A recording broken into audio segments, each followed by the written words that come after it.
Udah masuk jam 8 lewat. Bismillahirrahmanirrahim. Rabbi syrah li sadri wa yassir li amri wahlul 'uqdatam min lisani yafqahu qauli. Kawan-kawan selamat datang. Senang sekali malam ini kita punya tamu kehormatan, orang yang sangat saya hormati, yang orangnya asik banget. Bukan karena rambutnya silver, itu juga asik banget. Cuman karena pembawaannya relax gitu. Biasanya kalau CEO tuh suaranya langsung jadi bariton gitu kan. Buset dah. Selamat malam gitu ya.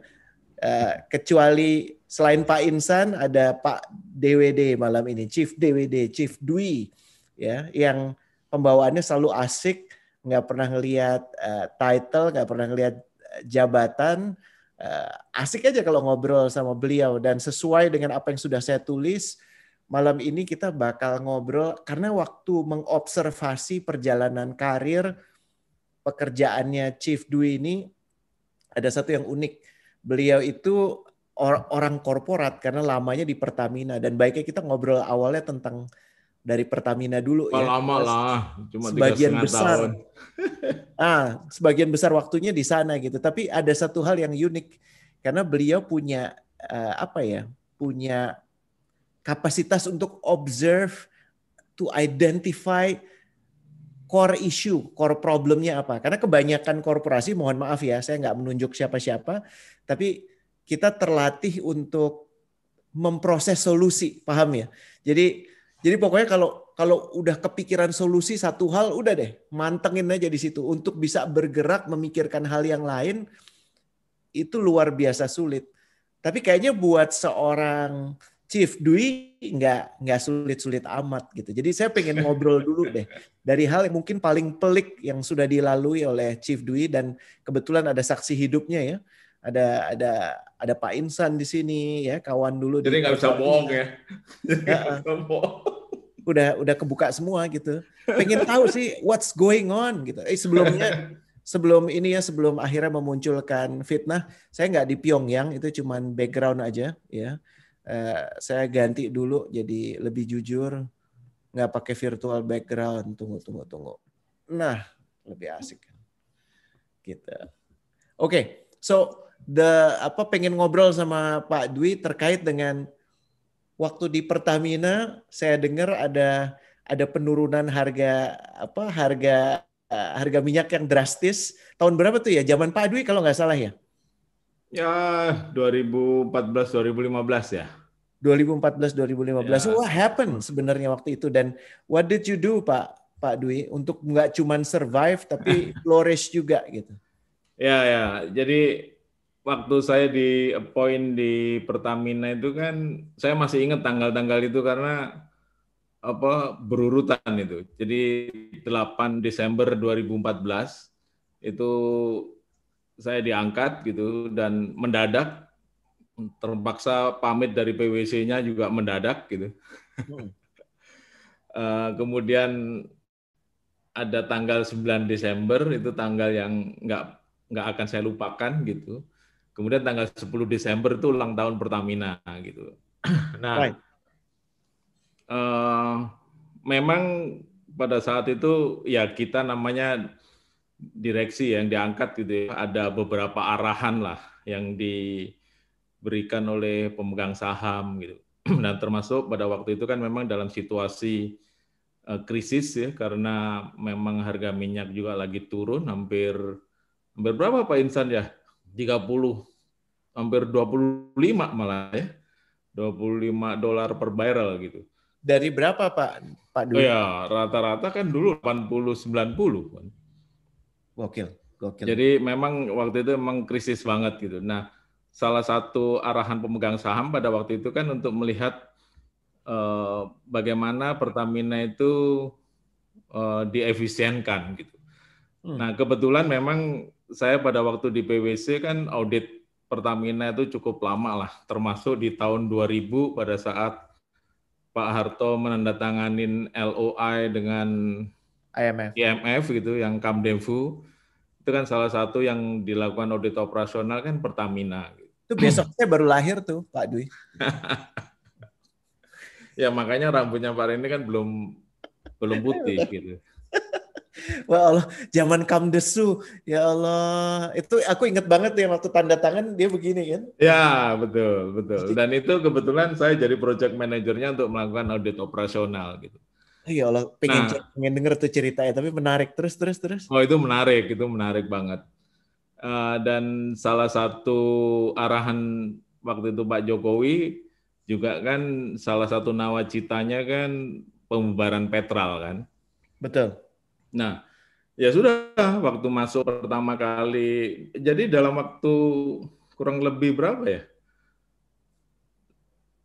3 minggu ya berarti ya, dari 8 Desember sampai akhir Desember tuh kita bikin program. Nah, salah satu kebetulan saya pada waktu itu kan di SDM umum kan, di SDM umum, ya efisiensi dia masing-masing direksi dibikinlah program. Dan salah satu program yang ingin saya bikin memang nggak nggak muluk-muluk amat gitu, nggak muluk-muluk amat, simple. Kami identifikasi masalahnya itu udah tahu gitu. Jadi memang ya mohon maaf kalau ini karena ini diskusi ilmiah ya, diskusi Kita, meskipun remah-remah gitu, tapi saya anggap ini diskusi ilmiah. Jadi kita ada terbuka kok Pak. Di sini keterbukaan, tapi ada insya Allah juga semuanya apa free thinker. ya. Walaupun berasal dari afiliasi macam-macam, tapi free thinker. Gitu. Monggo Pak, Oke. silahkan. Boleh langsung disampaikan aja. Jadi memang kalau boleh bahasa sederhananya terlalu boros gitu. Ya. Nah, akhirnya di bagian SDM umum itu apa aja sih 2015, program 2015 yang bisa kita lakukan gitu untuk melakukan efisiensi. Ya salah satunya memang nawacitanya Pak Jokowi kan pada waktu itu untuk pembubaran Petral gitu. Nah, saya memang salah satu timnya gitu. Itu satu. Terus yang kedua, saya bikin program sentralisasi procurement pada saat itu. Ya. Yang Tuh Pak, mungkin populer banget tuh pasti itu. yang mungkin sekarang Pak Ahok sebagai Komut Pertamina kan, kalau bapak-bapak, ibu-ibu baca di media kan tuh ingin melanjutkan itulah ya, program-program procurement yang sentralisasi. Yang dan plus untuk tiga itu untuk mengefisienkan OPEX ya, karena SDM umum membawai juga operasional expenditure lah. Nah, paling gampang pada waktu itu saya kasih contoh diri saya sendiri gitu. Kalau boleh saya ibaratkan gitu ya, dulu ruangannya direksi Pertamina itu mungkin kayak Par 3 gitu kali ya, lapangan golf Par 3. Pak Insan jangan ketawa Pak Insan. Kalau kalau ruangannya Pak Insan segede apa dulu Pak? Mumpung dia lagi mute Pak, pengen Ya denger aja. setengah Par 3 lah. Oh, jadi main sepedanya di situ ya Pak Insan ya. Ya Allah. Ya akhirnya itu satu saya rombak semua. Jadi saya perkecil ya, ruangan meeting juga gabung dengan ruangan kerja saya gitu. Jadi kemudian sistem transparansi kaca-kaca saya bikin. Jadi Pak Insan juga saya pindahin di sebelah ruangan saya gitu. Jadi biar gampang komunikasinya gitu. Dan saya tahu Pak Insan kerjain apa, Pak Insan juga ngelihat saya ngerjain apa gitu kan. Ya, secara nggak langsung kan sekarang juga kita bekerja juga ruangan 1x1 pun cukup gitu kan. Udah berapa bulan? Setahun kita kerja juga mungkin 90% berada di ruangan yang nggak lebih dari 2x2 lah gitu. Nanti rumah masa depan juga nggak gede-gede amat katanya Pak. Benar, ya? Itu satu. Dan terus yang kedua, itu dulu ini lucu-lucu banget sih. Misalnya biaya konsumsi. Ya. Ruang kayak misalnya rapat gitu ya, meeting. Selalu aja ada snack, kemudian ada lunchbox gitu kan. So, kalau misalnya meeting selesai jam 12, kemudian ya peserta meeting semua dapat makan gitu, meskipun dalam bentuk box gitu ya. Tuh Winda Ya, ngangguk banget tuh Pak. Dia kayaknya relate banget tuh. Teman-teman yang di akhirnya BUMN saya hilangin semua itu. itu Saya semuanya hilangin ngangguk-ngangguk. semua. Saya filosofi saya cuma sederhana gitu ya. Eh, kita meeting ini kan kerja. Kalau nggak ada meeting, emang kalian makan di mana gitu? Ya kalau lunch ya isoma Pak, istirahat, sholat ya makan gitu. Heeh. Ya sudah kalau kayak gitu kita break jam 11.30 isoma, nanti jam 1 balik lagi gitu, meeting lagi. Jadi nggak ada lagi itu namanya lunchbox, snack gitu kan. Nah, believe it or not ya, ini Pak Insan ada saksinya, itu setahun ya mungkin kecil ya, tapi sensitivitas krisis itu eh, terlihat gitu ya. Itu satu kantor di head office di Perwira itu bisa menghemat 10 miliar loh dari biaya itu aja. Wow. Ya, ya. Tapi akhirnya saya dan istri saya, kebetulan istri saya kan jadi ketua koperasi, dibenci sama orang-orang koperasi gitu. Sampai nggak diajak omong gitu kan. Ya iyalah Pak, 10 miliar Pak, Masya Allah. Ya, Masya itu Allah. satu. Terus yang kedua kayak misalnya biaya perjalanan dinas. Saya dulu menganalisis setiap hari itu rata-rata kurang lebih 1.000 orang Pertamina itu flying around Indonesia gitu. Ya, yang dari Balikpapan Jakarta, Jakarta ke Sorong, Sorong ke Dumai, Dumai ke Medan, semualah kira-kira 1.000. Nah itu saya cut. Jadi nggak ada lagi H-1 sama H+1 nggak ada lagi. Kalau memang ada H-1, ya sudah pada saat H selesai training atau selesai meeting pulang gitu. Nggak ada lagi ditambahin 1 hari nginep lagi gitu kan. Ya kebanyakan ya saya dimusuhin lah sama banyak teman-teman juga gitu. Karena kebiasaan ini sebetulnya sih kebiasaan ya.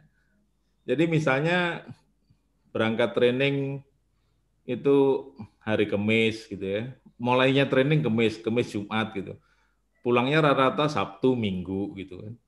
Ya. Ya. Kadang-kadang ya kita ngomong jujur gitu ya. Sabtu Minggu itu ya leisure lah, main golf atau mungkin piknik kemana gitu kan. Dan saya bilang, saya hobi golf, saya hobi sepeda, dan saya nggak menghalangin itu gitu. Kalau mau main golf silahkan, tapi malamnya nginepnya biaya sendiri gitu. Ya dong. Ya, fair Ya aja gitu. pulangnya kan tetap misalnya selesai training Jumat, Sabtu main golf, ya sudah Sabtu pulangnya pesawat kan sama aja, pulang Jumat sama pulang Sabtu kan sama. Tapi Jumat malam nginepnya tuh nggak boleh biaya perusahaan, ya kan. Jadi allowance itu rata-rata berkurang 1 hari. Ya. Dan saya bilang, coba sebutkan, kan paling orang Pertamina itu kan kalau dulu meeting atau rapat atau apa ya consinyering gitu kan, saya sebutin nih Pak Insan pasti ingat ini. Paling di 5 itu yang kota yang depannya B, ya. 1 Balikpapan, paling 2 Bandung, 3 Bali, ya. Keempat ya Bantul lah ya, dengan Jogja. Gitu. Nah, saya bilang sebutkan ke saya dari kota-kota yang sering dihubungin, yang sering ditempatin oleh teman-teman Pertamina, itu yang nggak ada pesawat malam setelah maghrib selesai training. Kan nggak ada kan, ada semua. Jadi kalau memang mau, ya sudah check out pada waktu lunch time, begitu selesai training pergi ke airport pulang. Kalau memang besoknya mau olahraga, mau apa lagi nggak apa-apa, silakan stay, tapi ya bayar sendiri gitu. Nah, believe it or not, Pak Rene itu kalau 1.000 orang sehari, kalau menghemat 500.000 aja allowance untuk hotel dan segala macam ya, itu bayangin berapa? 500 juta sehari. Berapa? Ya iya dong, 500 kali 1.000, 500.000 kali 1.000 kan 500 juta. Lah, Ya kan? Kaliin setahun itu 150 miliar, saya udah hitung. Saya taruhan sama Pak Insan pada waktu itu kalau Pak Insan ingat. Ya kan? Ternyata akhir tahun budgetnya Pak Insan dihitung itu menghemat berapa Pak Insan? 155 miliar. Masya Allah. Ya, itu dari allowance uang perjalanan dinas saja ya. Nah, nggak tahu apakah kebijakan itu masih dipertahankan sekarang atau enggak ya. Ya, mudah-mudahan sih masih ya. Tapi ini yang menarik buat saya adalah sebenarnya identifikasi problem itu nggak sulit-sulit amat. Yang sulit itu mengenali itu sebagai problem dan kemudian melakukan sesuatu. Karena bisa jadi yang harus dilakukan itu beda banget dengan yang lazim. Nah, ini dari komentarnya aja banyak banget nih Pak, kayak apa? Akhirnya sama apa? Pak, gitu. Ini Pak Insan, saya campaign ke orang-orang, termasuk ke serikat pekerja.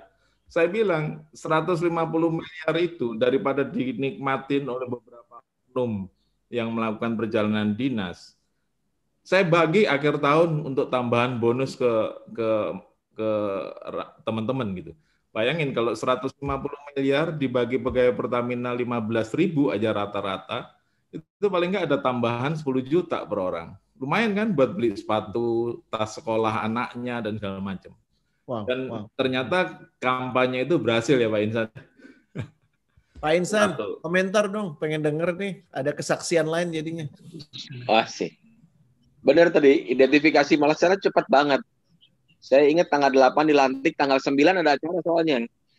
Tadi nggak disebutin. Tanggal 9 itu hari yang tidak dilupakan karena hari itu hari ulang tahun Pak DWD. Tanggal 10-nya hari ulang tahunnya Pertamina gitu. Ya Allah, jadi abang udah. Ya, untungnya saya punya bos Pak DWD lah. Jadi perubahan itu bisa terlaksana ya Pak, meskipun kadang-kadang nggak nyaman juga buat kita ya Pak.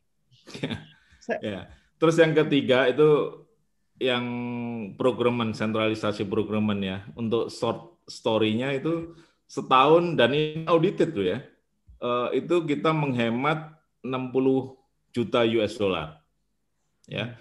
Dari mulai kertas lah kita sentralisasi, dari kan sekarang sistemnya mau unit mana pesan kertas berapa kan bisa, tinggal kita bikin programnya di pusat, tinggal delivery-nya kemana kan ada JNE, ada macam-macam, bukannya iklan ya, tapi delivery-nya kemana. Ya tapi ya banyak juga supplier kertas di daerah juga marah gitu ya. Yeah, tapi nggak apa. Itu yang cukup besar. Nah yang paling besar memang paling fenomenal itu pembubaran Petral. Dan akhir tahun 2015, saya ingat banget pembubaran Petral itu 20 Mei 2015, kemudian akhir tahun Desember 2015, itu Pertamina menghemat ya dari leasing, kemudian dari alfa importnya, karena dilakukan oleh ISC yang di kantor pusat, itu akhir Desember 2015 itu menghemat hampir 205 juta US dollar. Itu 2 triliun lebih ya Pak ya? Iya. Makanya 2015 itu semua orang bingung, Pertamina hampir membukukan laba yang semua orang nggak nyangka lah gitu. Okay. Ya itu dari SDM umum ya, dari direktorat yang ada di saya. Saya mindful sekali karena sekarang udah masuk jam 8.20, tapi saya tadi baru posting dapat kiriman. Saya langganan ini, kalau kawan-kawan suka tuh bagus banget, namanya Visual Capitalist ya. Dan di situ ada largest state-owned oil and gas company in the world. Baru saya posting di kolom chat. Di satu hal yang saya lihat, Pertamina tidak ada di situ gitu. Dan dengan begitu banyak hal yang sudah dilakukan, ternyata masih banyak hal yang harus kita lakukan lagi gitu. Dan sebenarnya kalau kita ingin kinclong gitu ya, tanpa bermaksud mengatakan kita harus lebih baik dari yang lain atau lebih besar, apapun itu, ukuran itu kan relatif. Tapi satu hal yang saya ingin dengar dari Pak Dwi malam ini tentang ternyata, dan ini pengulangan kembali bahwa mengidentifikasi problem kalau kita emang benar-benar genuine apa adanya itu nggak sulit. Yang sulit itu justru follow through-nya abis itu gitu. Betul ya Pak Dwi ya. Dan ada nggak sih yang bisa disampaikan ke kita ini, karena akhirnya kalau udah saya pinjam Kak bahasanya Vano gitu ya, remah-remah momogi gitu, kita lebih terlatih untuk cuman sekedar memproses solusi aja. Kenapa? Karena udah ditetapkan seperti ini. Lah kalau udah ditetapkan seperti ini, apa dayaku gitu? Gimana caranya? Siapa sih aku sebenarnya? Aku kan bukan seorang DWD gitu. Nah ini apa yang membuat Pak Dwi bisa membahasakannya secuek itulah tentang opini orang lain, tentang like and dislike, untuk mengungkap apa yang emang seharusnya dilakukan dari dulu gitu. Ya memang gini lah, ya kan ini bukan masalah teoritis kan, semua orang itu kadang-kadang kalau sudah di zona nyaman itu memang agak susah berubah gitu. Itu satu. Jadi bagaimana kuncinya kita meninggalkan zona nyaman itu gitu.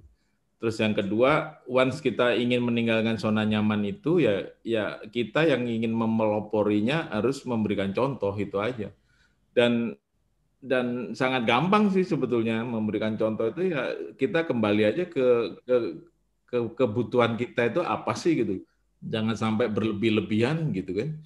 Kalau misalnya pergi ke daerah gitu. Kalau dulu zamannya Pertamina mungkin rombongannya bisa nggak tahu lah. Dia mau ngomong nggak tega.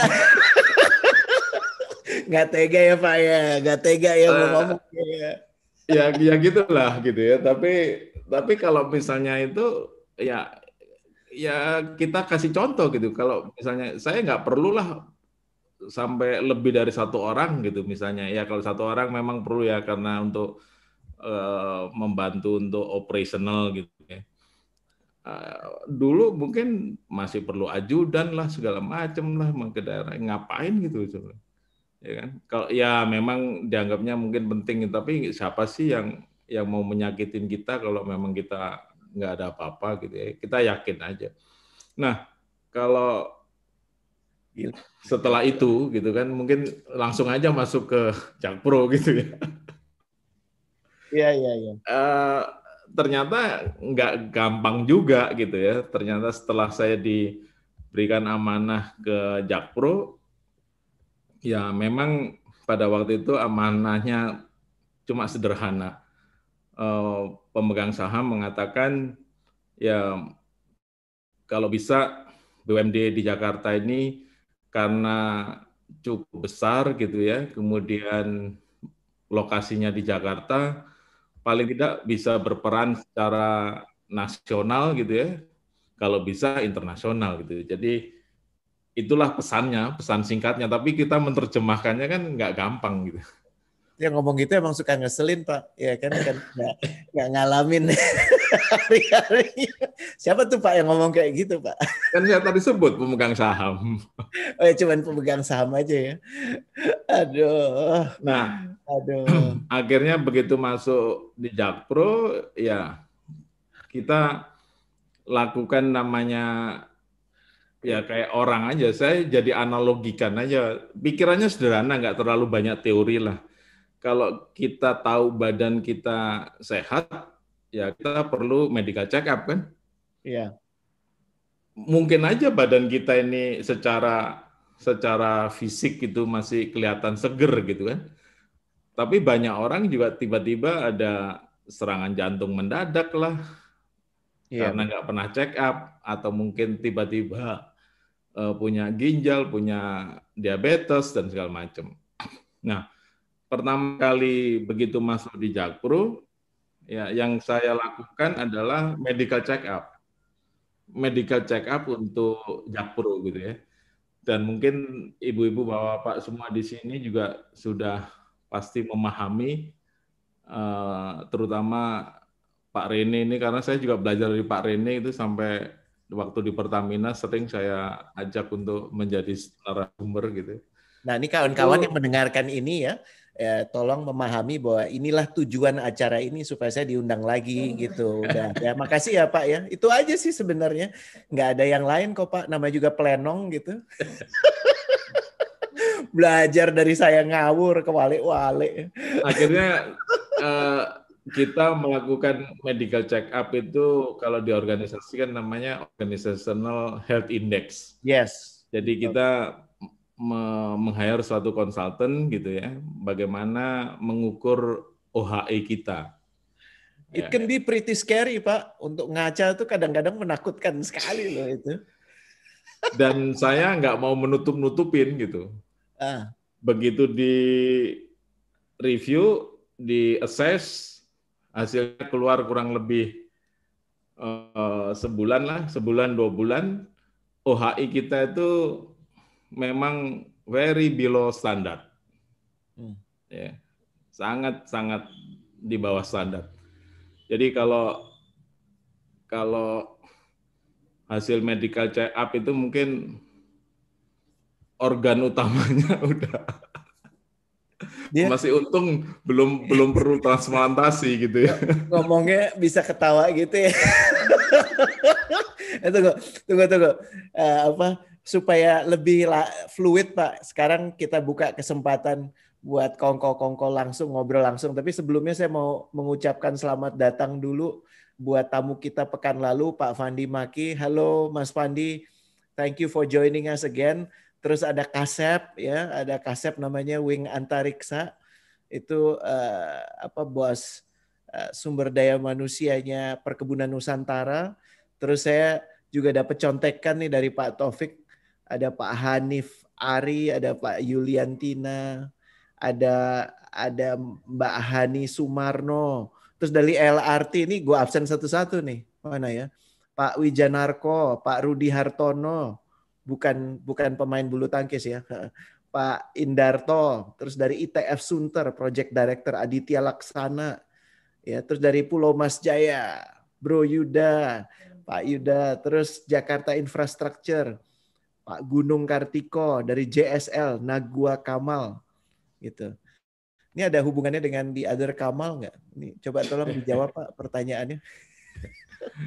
Wing, apa kabar Wing? Thank you for coming semuanya. Oke, saya terusin Mbak ya. Iya, silakan. Boleh Pak. diterusin nggak?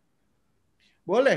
Okay. Sambil kalau ini udah ada beberapa yang udah nggak sabar ngacung pengen tanya. Yang mau tanya boleh ngacung ya. Tolong Cahyani tadi ngacung, tolong supaya nanti aku bisa dipin. Ya, jadi itu aja singkat. Jadi kemudian dari OHI itu kita mendeskripsikan bahwa ternyata ada 4 fondasi yang perlu kita perbaiki. Ya. Karena akhirnya saya bikin konsep itu seperti kayak sering saya sebut di Jakpro itu rumah kita gitu Pak. Jadi rumah kita itu ada beberapa pilarnya itu adalah kayak unit usaha kita.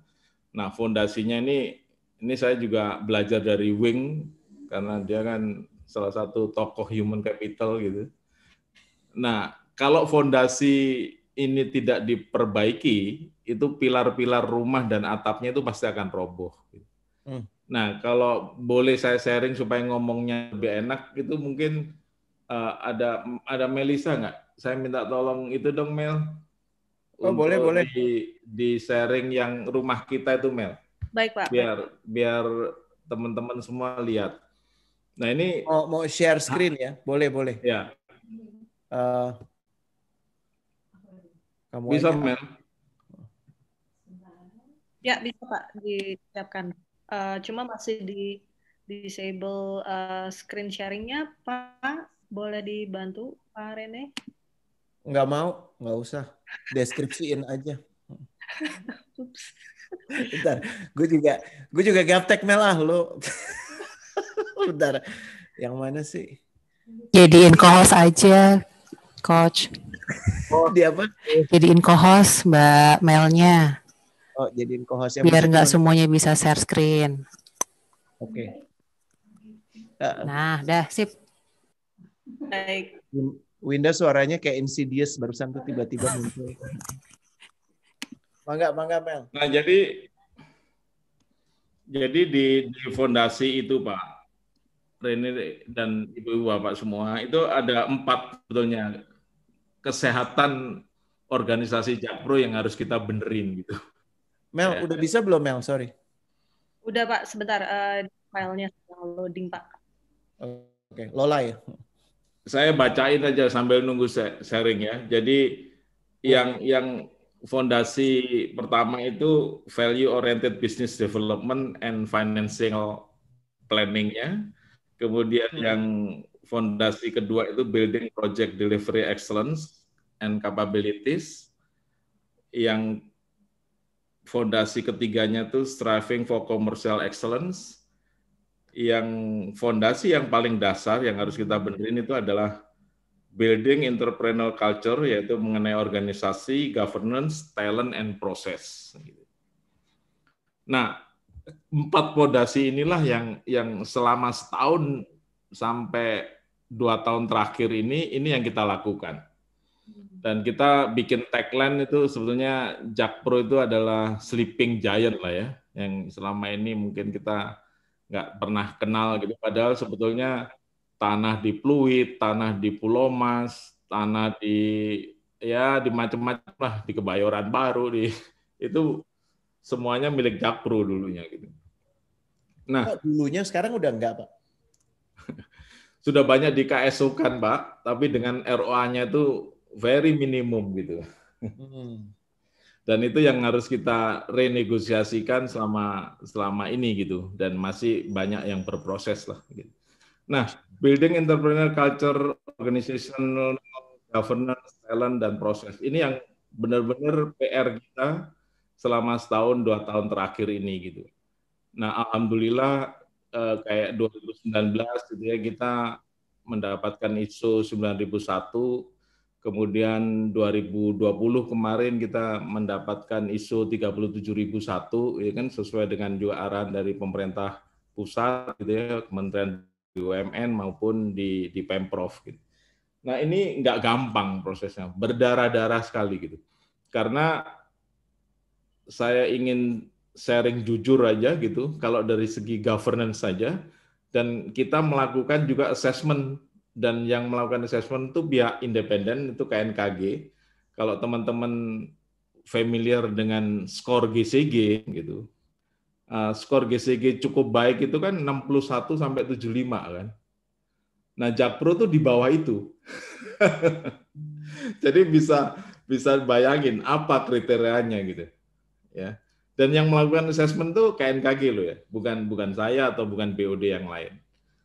Jadi benar-benar pihak independen. Dan alhamdulillah selama 2 tahun ini kita berproses gitu, lumayan menaik gitu, nggak melalui cukup baik lagi, tapi alhamdulillah di 2020 ini kita bisa mencapai ke nilai yang baik. Memang tidak sebagus kayak misalnya di Pertamina atau BUMN lain atau company-company yang lain gitu ya, mungkin yang sudah sangat baik di atas 86 gitu. Tapi dalam 2 tahun ini Jakpro sudah menuju ke baik gitu. Belum sempat melewatin cukup baik sih. Dari mulai sangat tidak baik menjadi baik gitu. Nah, selamat itu ya Pak ya, congratulations, ini walau gimana perlu dirayakan juga gitu untuk bisa dalam waktu relatif singkat. Iya. Kemudian yang kayak yang C gitu ya, yang B misalnya, building project delivery excellence capabilities. Itu selama 2 tahun ini Jakpro juga membangun namanya PMO, Project Management Office, yang mana di situ kita semua proyek kita termasuk stadion dan Taman Ismail Marzuki yang cukup ramai sekarang ini akhir-akhir ini, itu kita menggunakan Building Information Modeling, BIM. Dan kalau proyek sudah menggunakan BIM, itu kontraktor kayak project owner kayak atau konsultan itu udah nggak bisa berani main-main lagi gitu. Ya. Karena itu semua akan terrekod, terdigitalisasi, dan semua dokumen BIM ini, ya, Pak, ya? Kenapa?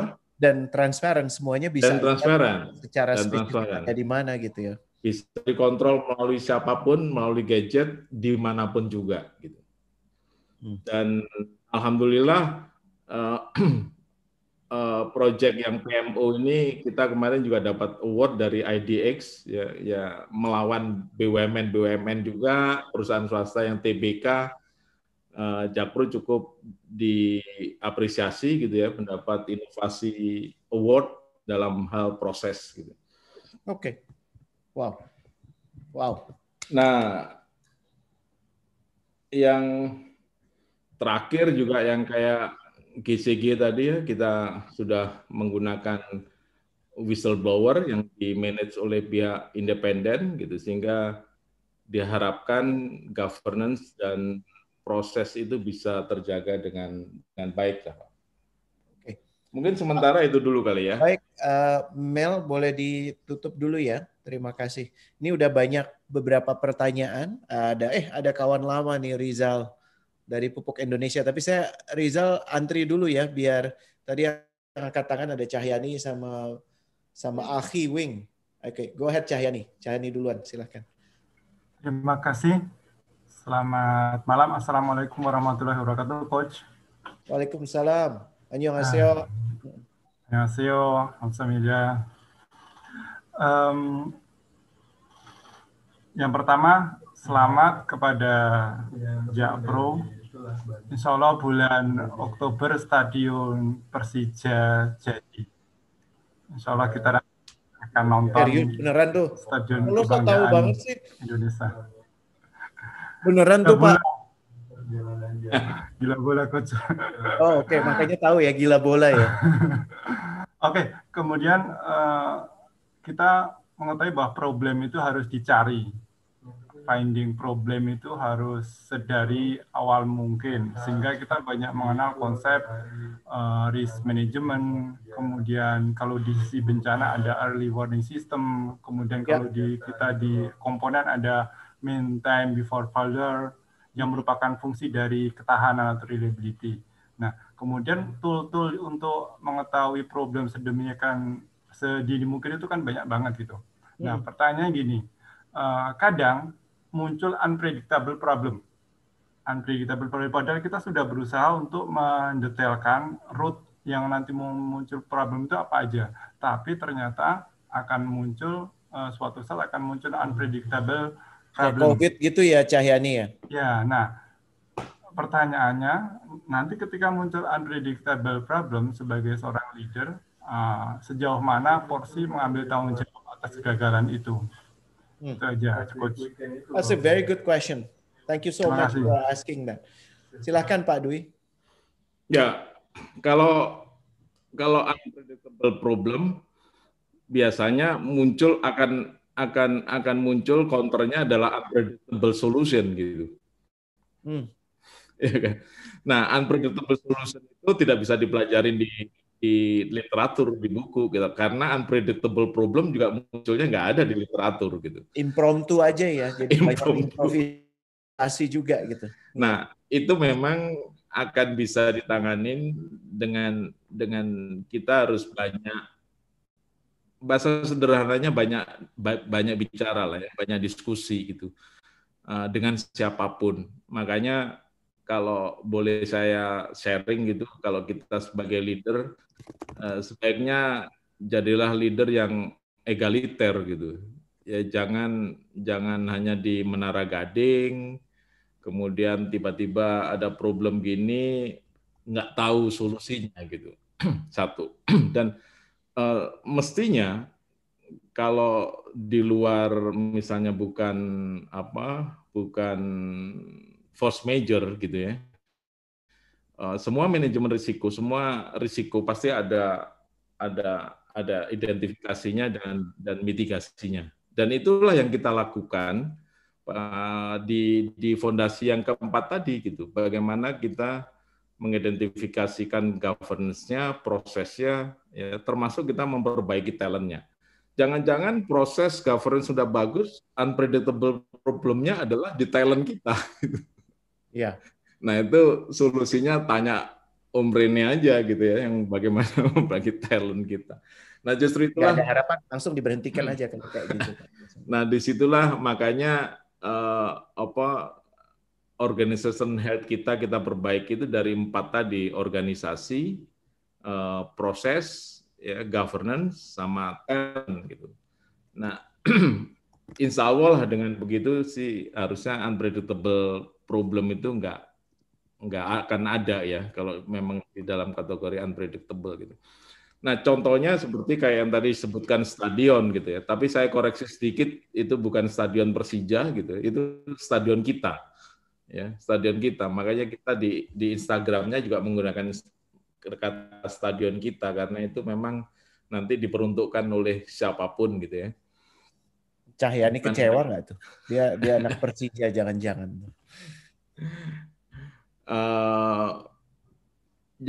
Jadi gini, contohnya kayak kemarin ya, misalnya begitu kita lagi peak-peaknya pembangunan, ternyata APBD DKI karena COVID tidak tercapai, ya kan? Kemudian akhirnya kita diskusi dengan pemerintah pusat ya, kebetulan ada program PEN, ya. Nah tapi kan PEN itu ada 2, yang PEN daerah, yang ke Pemda, atau PEN korporasi. Ya. Nah, kemudian di Jakpro kalau proyeknya ini berhenti kan nggak mungkin, biayanya akan jauh lebih mahal, ya kan? Karena untuk memulai proyek yang sudah setengah jadi itu nggak gampang, untuk running restart-nya itu nggak gampang. Sementara juga mungkin baja-baja yang sudah terpasang bisa aus dan segala macam. Akhirnya apa ya? Akhirnya kita mencari, ya ini solusi ya, unpredictable solution juga. Akhirnya kita mencari dana talangan gitu. Kebetulan ada teman BUMD yang di Bank DKI gitu ya. Kita pakai dulu dana dari Bank DKI. Apakah gratis? Enggak juga, dengan bunga gitu. Ya, padahal tadinya kalau kita dapat PMD untuk pembangunan itu kan nggak ada bunganya. Nah sekarang tinggal direksi, tinggal manajemen Jakpro bagaimana mensiasatinya, menutupin biaya bunga itu. Iya kan? Nah alhamdulillah ada aja caranya gitu. Ternyata stadion itu belum jadi pun sponsorship itu udah antri. Gitu.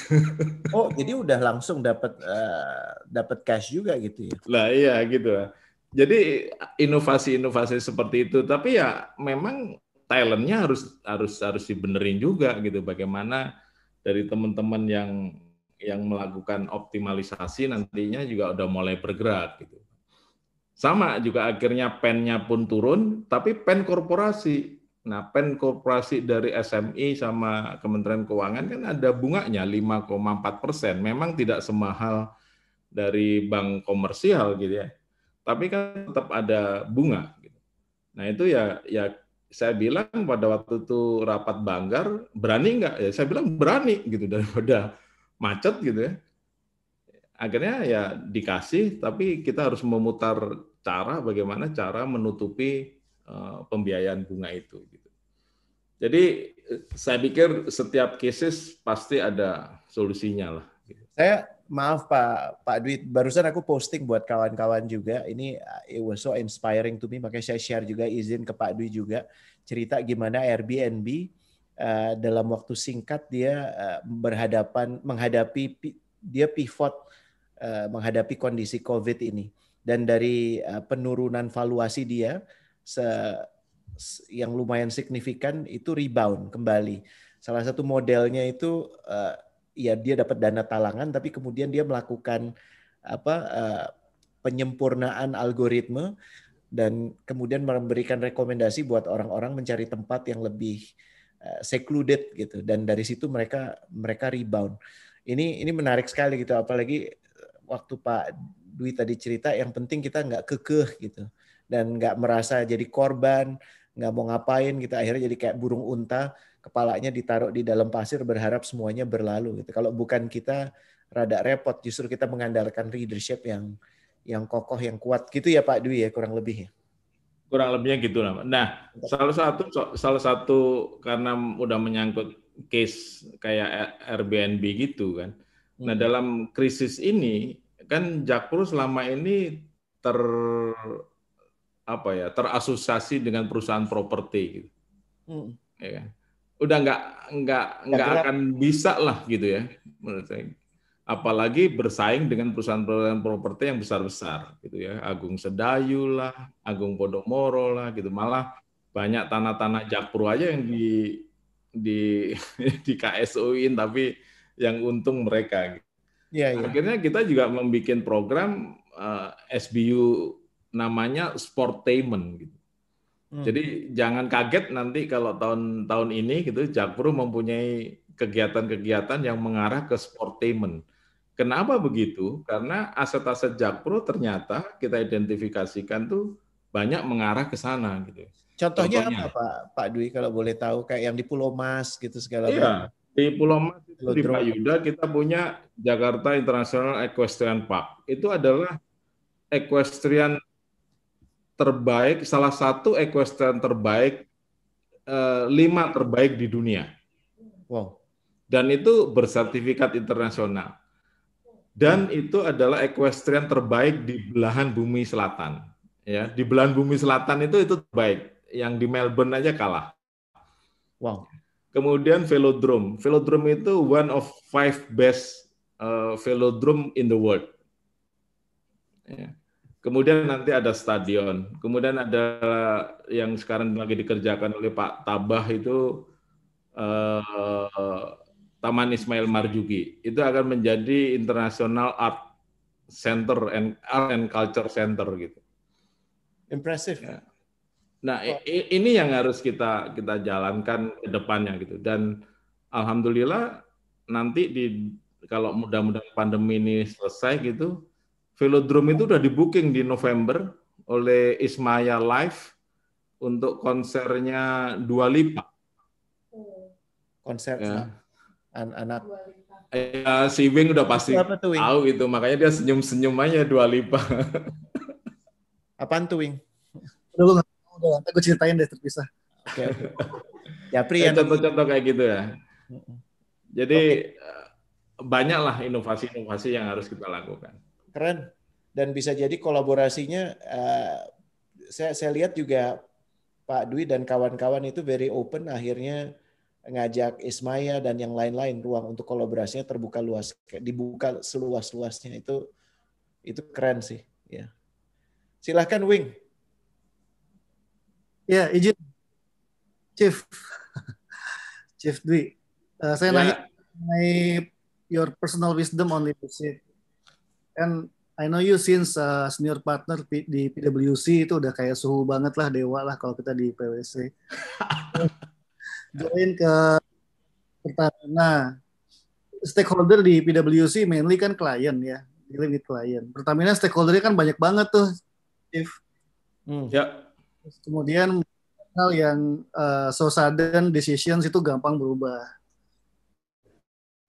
It's very difficult to make a plan and then execute the plan karena akan banyak intervensinya. Now you are in Jakpro.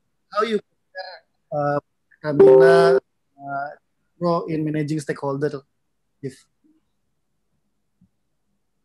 Managing stakeholder, interesting question. Dari tadinya mainly klien, akhirnya lebih luas. Interesting. Ya, saya sih sederhana aja, Wing. Kalau kita sudah belajar, pastinya Bing juga udah pasti baca lah itu yang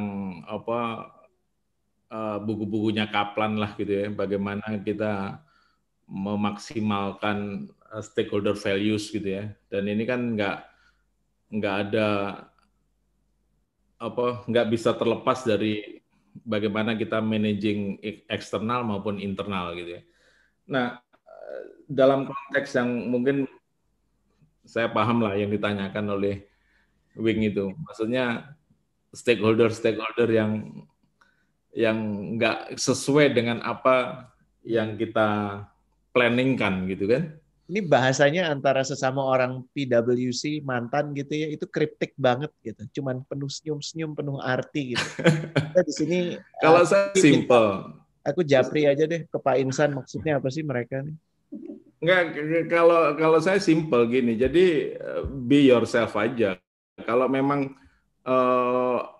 apa yang kita lakukan itu sesuai dengan koridor, ya, artinya bagaimana kita caranya memaksimalkan stakeholder values, tapi terus ternyata mereka maunya lain, gitu.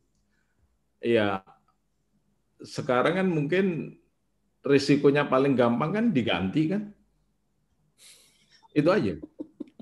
Loh iya. Jadi terima resiko aja dulu nomor satu. Iya.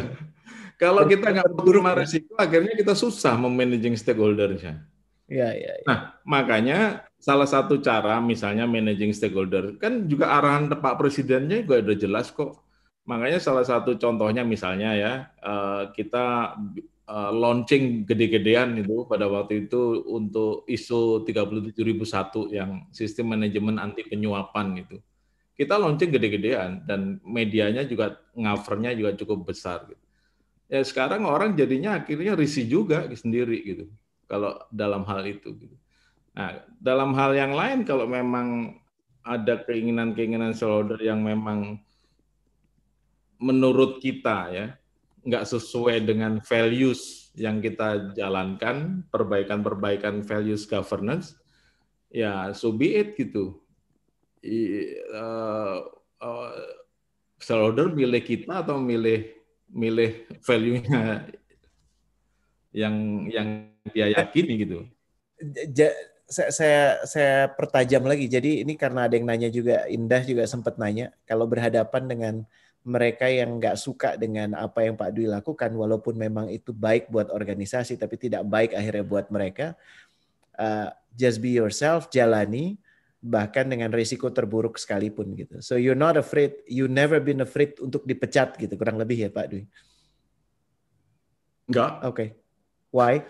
Saya selalu gini, makanya saya selalu bilang ke teman-teman juga, ini teman-teman Jakpro juga pasti ingat. Pada waktu saya melakukan transformasi, bukan saya lah ya, maksudnya waktu Jakpro melakukan transformasi, kita komit kok.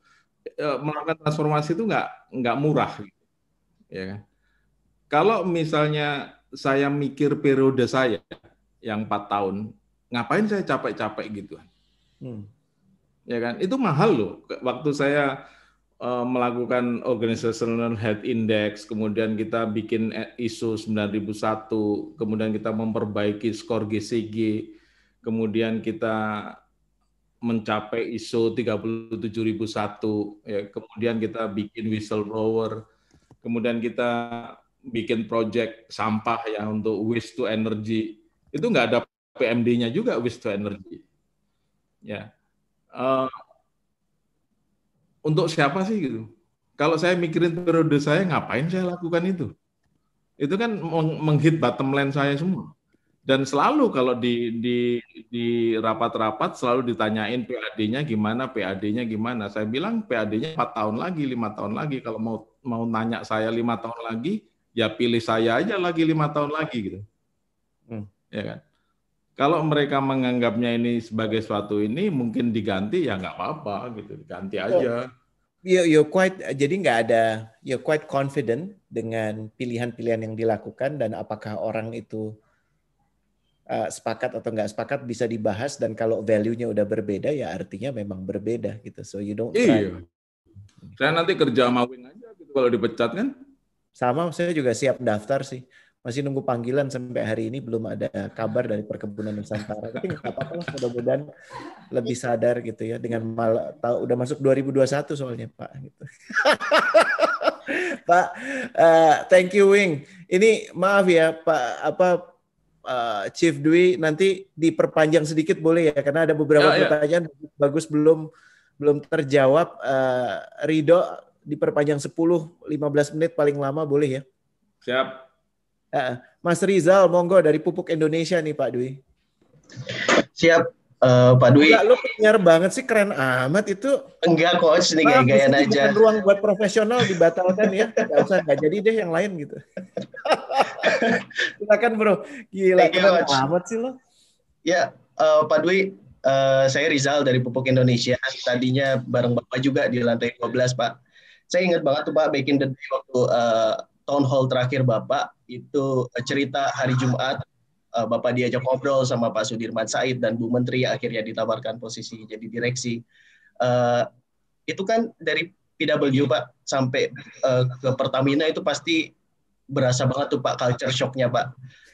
Is there any wisdom Pak yang bisa Bapak bagikan Pak? Karena waktu kami pun saya pindah dari PW ke BUMN itu culture shock-nya lumayan bikin stres dan akhirnya coba dipanggil Tokopedia, akhirnya hampir mau jadi ke Tokopedia nggak jadi lagi gitu. Tapi maksudnya adalah stres yang kita dapatkan dari swasta ke BUMN itu, how do you handle it, Pak? Thank you, Pak.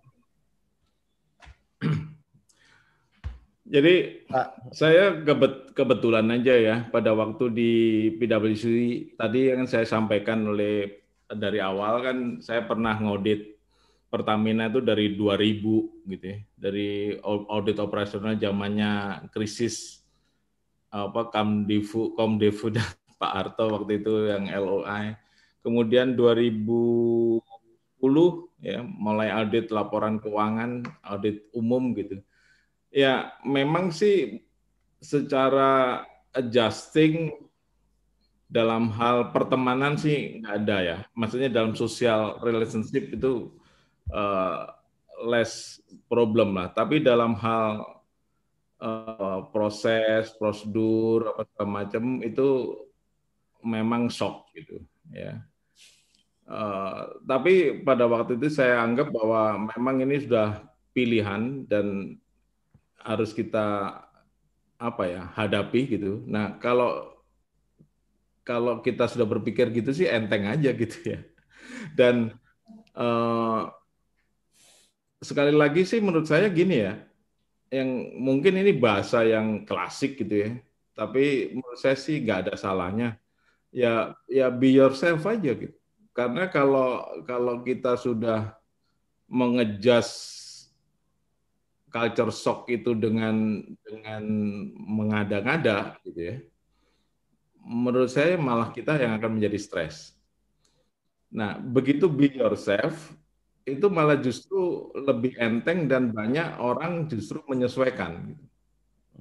Ya, menyesuaikan. Jadi mereka yang sekarang, kalau Mas Rizal tadi nanya mengenai di Pertamina, ya, pada waktu saya di Pertamina malah justru mereka yang culture shock melihat saya. Jadi bukan Pak Dwi yang culture shock, yang ngelihat Pak Dwi yang culture shock. Contohnya Pak ya, itu jawaban ini serius nih. Pak, ini mesti dibikin kaosnya nih. Yang culture shock tuh lo bukan gue gitu. Nah tuh Rizal ukurannya tuh itu. Lo kena efek atau memberi efek tuh dia tuh. Ini contohnya ya Pak. Ini bukan culture shock dalam hal proses ya. Ini yang dalam hal social relationship gitu ya. Pada waktu saya ya nggak tahu, saya sih nggak buat gitu ya. Pada waktu misalnya ini pergi ke daerah gitu ya, kemudian koper saya aja dibawain, ya kadang-kadang tas kerja aja dibawain, ya itu kalau orang benar-benar kita yang culture shock gitu ya, itu katut gitu. Kebawa.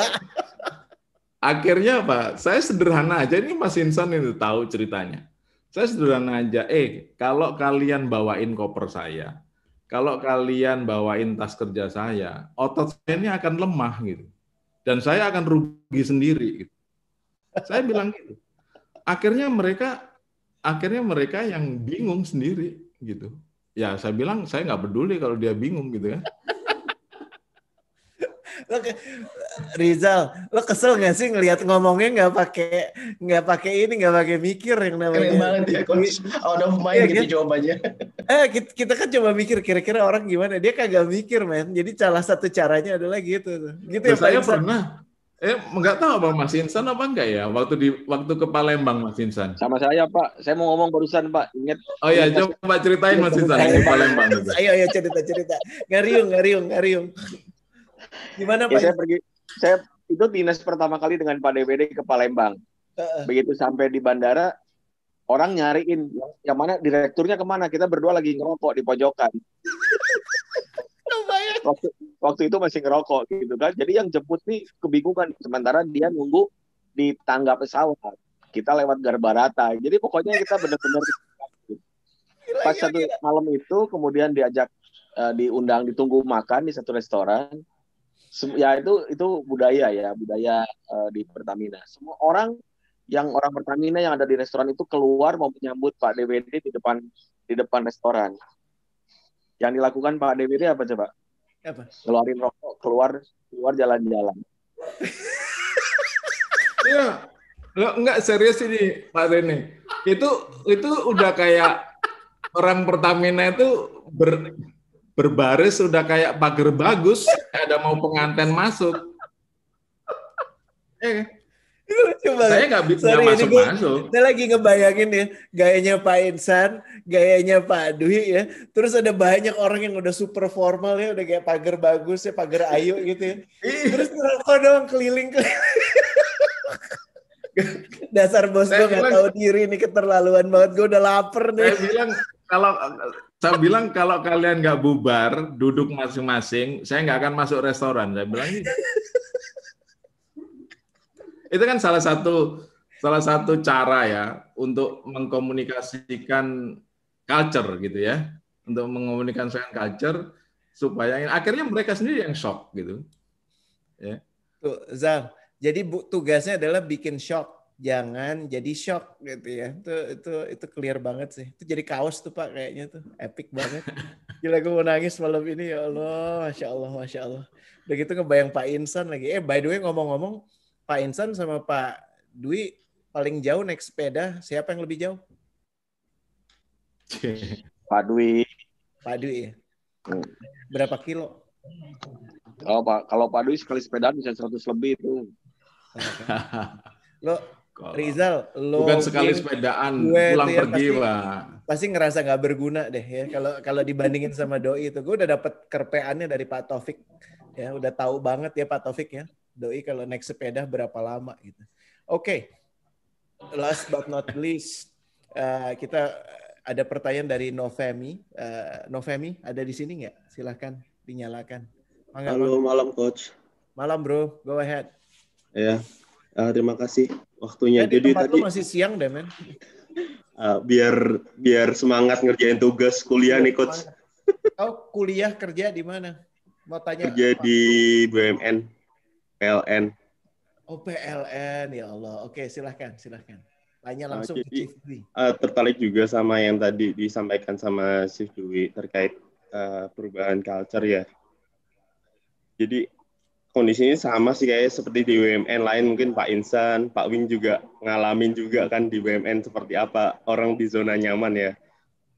Tadi udah juga sempat ditanyakan sama Mbak Indah, penolakan apa sih yang pernah ditemuin, terus bagaimana menghadapi penolakan tersebut. Safe Dwi juga penolakan tadi. Terus untuk memulai perubahan tadi, untuk implementasikannya, apakah deliver idenya itu harus dari top atau bisa juga dari bawah? Kalau misalkan dari bawah seperti apa? Terkadang kalau dari bawah kita nggak punya kekuatan untuk menyampaikan itu, jatuhnya malah jadi diri sendiri di antara orang-orang yang masih di zona nyaman kan. Seperti itu. Bagaimana itu? Curhat. Ya, jadi ketahuan ya. Ketahuan. Jadi memang gini, kalau boleh saya sharing, nggak mungkin hanya dari top down lah ya. Tapi bottom up itu juga perlu juga. Makanya kalau di dalam buku-buku kan kita jangan cuma belajar leadership gitu kan. Followership juga perlu kita pelajari gitu. Dan jarang sekali orang belajar mengenai followership. Yang selalu dikejar itu belajar leadership-nya gitu. Padahal followership tesis tentang itu tuh Pak Dwi. Ya, gue tesisnya tentang followership. Menarik. Ya. Nah, itu perlu sekali gitu. Dan leader dengan follower itu hanya bisa berjalan dengan baik seirama, tentunya ada channeling komunikasi yang baik gitu. Nah, salah satunya yang saya terapkan itu mungkin nggak tahu sekarang masih berjalan nggak di Pertamina pada waktu itu ya, dan di Jakpro juga sudah mulai kita jalankan. Satu, memang leader harus egaliter. Udah nggak ada zamannya lah leader yang birokrasi kemudian otoriter dan segala macam. Udah nggak ada lah. Ke laut aja itu menurut saya. Ya, ya gimana leader itu ngopi bareng lah, makan bareng lah, dan segala macam ya, ngobrol informal gitu. Nah, dulu di Pertamina itu Mas Insan sih sebetulnya idenya, saya cuma ngegongin aja. Itu ada namanya program Up and Close and Personal, UCP ya, Up Close and Personal with Directors gitu. Jadi atau with management lah ya. Kalau di daerah dengan GM-nya apa segala macam. Itu dibikin tiap sebulan sekali gitu. Kita diskusi kayak dibikin town hall gitu ya. Ya terbuka dari mulai kehidupan profesional maupun kehidupan personal. Dan itu harus terbuka gitu. Dan nggak gampang memang gitu. Makanya leader harus mulai membuka diri gitu. Nggak zamannya lagi lah menurut saya kalau leader yang masih otoriter gitu. Oke. Saya baru saja izin posting ada satu hal terkait tentang movement dan leader dan follower yang tulis yang ngomong itu namanya Derek Shivers. Ini salah satu TED Talk yang paling banyak dilihat dan yang disampaikan oleh Chief Dwi itu pas banget, tergambar banget di situ. Silakan bisa dicek ya Novemi ya. Salam juga buat kawan-kawan PLN. Oke, tanpa terasa kita udah lewat jam 9 kawan-kawan. Mohon maaf melewati waktunya Chief Dwi. Saya berikan kesempatan Chief Dwi kalau mau ada tutupan megah atau hal-hal yang disampaikan buat kita sebagai penutup obrolan malam ini. Silahkan. Ya, mungkin saat ini kayaknya networknya agak jelek, jadi saya mungkin nggak pakai video dulu. Nggak apa-apa, masih ingat wajahnya kok. Tadi saya lupa. Satu lagi yang mungkin ini nyambung juga dengan statementnya concernnya Wing tadi ya mengenai stakeholders gitu. Nah, kebetulan aja di Jakpro sebagai BUMD dan mungkin juga di BUMN ya, tapi di perusahaan swasta yang lain juga udah pasti udah dijalankan gitu, bahwa organisasi kita ini kan nggak cuma orientasinya ke financial achievement kan. Ya, betul. Apalagi dengan zaman sekarang tuntutannya di luar non financial itu kan banyak gitu. Jelas nggak suara saya? Jelas Pak Dwi. Halo? Jelas Pak. Oke. Nah itu makanya terakhir ini di Jakpro juga sedang membangun, mungkin di perusahaan yang lain juga sudah dilakukan itu mengenai benar-benar melakukan sustainability reporting gitu. Ya, karena dengan sustainability reporting itu yang nanti bisa dilakukan assessment mengenai SROI-nya, ya sustainability return on investment, itu akan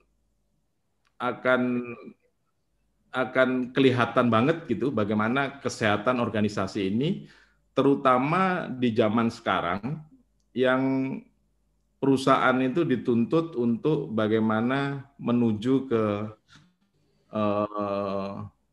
ramah lingkungan lah gitu ya, kemudian menjadi solusi lah. Ya, yang kalau bahasa terkenalnya itu yang 3P bottom line reporting lah gitu ya. Dan itu nggak semua perusahaan mau gitu. Tapi Jakpro meskipun kayak grodal gradul gitu ya, kalau Bang masih grodal gradul gitu, kita berani menuju ke sana gitu. Karena apa? Karena ini sesuai juga dengan program dari Pemprov, dalam hal ini dikemukakan oleh Pak Gubernur, bagaimana kita menuju Jakarta ini menjadi smart city dan benar-benar yang livable city gitu. Ini yang harus cermati juga oleh teman-teman semua yang tinggal di Jakarta ataupun perusahaan-perusahaan yang beroperasi di Jakarta gitu, untuk mendukung program bagaimana mewujudkan Jakarta ini menjadi livable city. Yes. Itu mungkin Oke. Pak ini. Terima kasih Pak Dwi untuk waktunya, dan saya merasakan dari cara bicaranya yang apa adanya, nggak pakai nggak ada sugar coatingnya. You say what it is.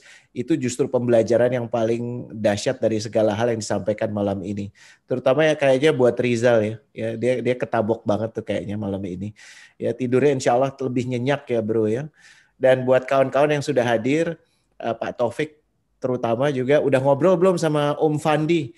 Om Fandi ada di sini loh. Udah sempat ngobrol belum, Mas Fandi? Ini pekan lalu nih mereka colek-colekan nih Pak. Gitu. Mana? Ya ampun, masih ganteng ya malam-malam begini. Dilanjutkan dengan Pak Taufik. Malam Pak Dwi. Kita belum setua ini lah, novel apa? Axel. Dia dengerin tuh. Jadi semoga nanti bisa ada kolaborasi cakap yang dimunculkan dari sini ya Mas Fandi ya. Jadi udah disaksikan langsung sama kawan-kawan yang ada. Dan Vano, coba dinyalakan tolong. Ini mohon maaf Pak Dwi, ada beberapa hal saya pernah janji beberapa pekan lalu untuk mengumpulkan kawan-kawan yang tertarik untuk belajar belajar pengelolaan keuangan cara Nabi Yusuf sesuai anjurannya Pak Budi Hikmat. Vano yang akan membantu untuk mengumpulkan orang-orang yang tertarik. Jadi silahkan posting Vano posting handphonenya di sini. Jadi kalau ingin gabung colek Vano, nanti akan dibuatkan WhatsApp grupnya. Makasih banget Vano udah bantu memfasilitasi. Nanti yang saya akan sambungkan dengan Pak Budi Hikmat. Ya, bebas kawan-kawan kalau mau bergabung di sini. Percakapannya ada di YouTube-nya Limitless Talk ya, dan limitless.co. Nanti Reni bisa tolong posting. Yang kami cari bukan apa-apa, yang kami cari hanya subscriber. Jadi pastikan kalau Anda masuk ke YouTube itu subscribe, dan jangan cuma di-subscribe, di-like ya kan. Masih kalah sih sama jumlah followernya Trump, tapi kita nggak di-ban gitu. Subscribe, like, comment gitu. Dan apapun yang kita obrolkan malam ini insya Allah jadi berkah ya. Pak Dwi izin untuk mengangkat ini juga di channel YouTube. Jadi insya Allah akan immortalize. Dan kami meyakini bahwa persaudaraan sejati itu bagi orang-orang yang saling mendoakan. Izinkan kami mendoakan Chief Dwi agar diberikan usia yang panjang, usia yang barokah, usia yang berdoa untuk semuanya orang juga lah. Iya, membuat orang terdampak gitu. Bukan Pak Dwi yang kena dampak, tapi justru yang terdampak ya, membawa culture yang segar buat Jakarta, buat Indonesia, dan buat semesta yang lebih baik. Amin, Allahumma amin. Besok itu hari yang mustajabah, insya Allah kita sama-sama mengirimkan doa terbaik untuk Pak Dwi malam ini. Oh, last but not least, salah satu ulama paling adem yang saya kenal, Pak Ustadz Syekh Ali Jaber, hari ini meninggal dunia. Kita sempatkan mengirimkan doa untuk beliau juga, Masya Allah. Ya, terima kasih kawan-kawan untuk kesempatannya malam ini, obrolan yang hangat, dan terutama buat Pak Dwi, kawan-kawan dari Jakpro dan anak-anak perusahaan semuanya, terima kasih untuk waktunya. Insya Allah kita jumpa lagi pekan depan. Mohon maaf kalau ada salah kata, salah perbuatan. Wassalamualaikum warahmatullahi wabarakatuh. Waalaikumsalam. Terima kasih.